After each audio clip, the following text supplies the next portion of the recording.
Hi കൂട്ടുകാരെ, എൻ്റെ മറ്റൊരു വീഡിയോയിലേക്ക് സ്വാഗതം. എല്ലാവരും സുഖമായിട്ടിരിക്കുന്നെന്ന് കരുതുന്നു. ഇന്ന് ഞാൻ വന്നിരിക്കുന്നത് എല്ലാവർക്കും വളരെ ഉപകാരപ്രദമായിട്ടുള്ളൊരു വീഡിയോയുമായിട്ടാണ്.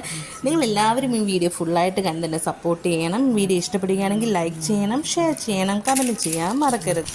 ഞാനിവിടെ ഇത്തിരി മുരിങ്ങക്കോലിൻ്റെ തൊലി, അതുപോലെ തന്നെ ഉള്ളിത്തൊലി, മുട്ടയുടെ തോട് ഒക്കെ എടുക്കുന്നുണ്ട്. നമ്മുടെ വീട്ടിലിങ്ങനെ വെജിറ്റബിൾസിൻ്റെ വേസ്റ്റൊക്കെ വരുന്നെടുത്തിട്ട് നമുക്കിതുപോലെ തന്നെ ചെയ്യാവുന്നതാണ്. ഇതെല്ലാം ഞാനൊരു മിക്സിയുടെ ജാറിലിട്ടൊന്ന് പൊടിച്ചെടുക്കുന്നുണ്ട്. നമ്മുടെ ചെടികളൊക്കെ തഴച്ച് വളരാനും അതുപോലെ തന്നെ പുഴുക്കത്തൊന്നും ഉണ്ടാവാതെ മുരടിച്ച് പോവാതെയൊക്കെ ഇരിക്കാൻ പറ്റിയൊരു നല്ലൊരു ടിപ്സാണിത്. നിങ്ങളെല്ലാവരും ഇതിൽ നിന്ന് ട്രൈ ചെയ്ത് നോക്കണേ. നമ്മുടെ വീട്ടിലുള്ള ചെടികളൊക്കെ വളരെ നല്ല രീതിയിൽ വളർന്നു വരും. അപ്പം ഞാനിവിടെ മിക്സിയുടെ ജാറിലിട്ട് നമ്മുടെ മുട്ടത്തോടും ഉള്ളിത്തൊലിയും എന്ത് വേണമെങ്കിലും നമുക്ക് ഇതുപോലെ പച്ചക്കറിയുടെ വേസ്റ്റൊക്കെ വരുന്നതല്ല ഇതുപോലെ ചെയ്താൽ മതി. വളരെ നല്ലതാണ്.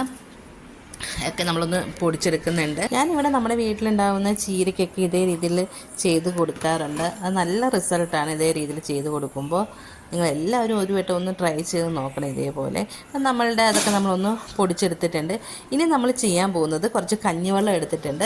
തലേ ദിവസത്തെ കഞ്ഞിവെള്ളമാണെങ്കിൽ വളരെ നല്ലത്. ഇത് ഇന്നുണ്ടാക്കിയ ചോറിൻ്റെ കഞ്ഞിവെള്ളമാണ്. ഞാൻ അതിലേക്ക് നമ്മൾ ചതച്ച് വെച്ച എല്ലാ സാധനമായിട്ട് നന്നായിട്ടൊന്ന് മിക്സ് ചെയ്ത് കൊടുക്കുന്നുണ്ട്.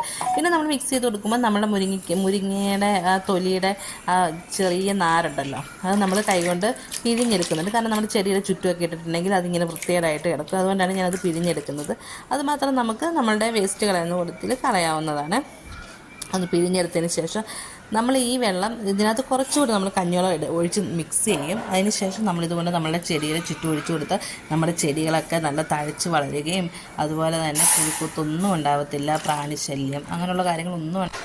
ഒരു വട്ടമെങ്കിലും നിങ്ങൾ ഇതുപോലെ ഒന്ന് ട്രൈ ചെയ്ത് നോക്കണം. നമ്മളുടെ മുട്ടത്തോടൊക്കെ നമുക്കിങ്ങനെ വേസ്റ്റാക്കി കളയാൻ നമുക്കിങ്ങനെ ചതച്ച് നമ്മുടെ ചെടിക്ക് ചുറ്റും ഒഴിച്ചിട്ടുണ്ടെങ്കിൽ നല്ലൊരു വളമാണ്. അപ്പോൾ നമ്മളുടെ ഇതൊക്കെ നല്ല മിക്സാക്കി നമ്മൾ എടുത്തിട്ട് നമ്മൾ മുട്ടത്തോടൊക്കെ നല്ല പൊടിഞ്ഞ് വന്നിട്ടിട്ട് ഇങ്ങനെ പൊടിച്ചതിന് ശേഷം നമ്മൾ മുട്ടത്തോട് കൊണ്ടുവരുവാണെങ്കിൽ നമ്മുടെ മുട്ടത്തോടിനുള്ളിൽ വെള്ളം കയറി കൊതുകിൻ്റെ ശല്യമൊന്നും ഉണ്ടാവത്തില്ല. പിന്നെ കുറച്ചുകൂടെ കഞ്ഞിവെള്ളം ഞാൻ ഇതിലേക്ക് മിക്സ് ചെയ്തിട്ടുണ്ട്. അതിനുശേഷം നമ്മളുടെ ചീരയിലും അതുപോലെ തന്നെ പച്ചമുളകിൻ്റെ തൈയിലും ഒക്കെ നമ്മളിത് ഒഴിച്ചു കൊടുക്കുന്നുണ്ട്.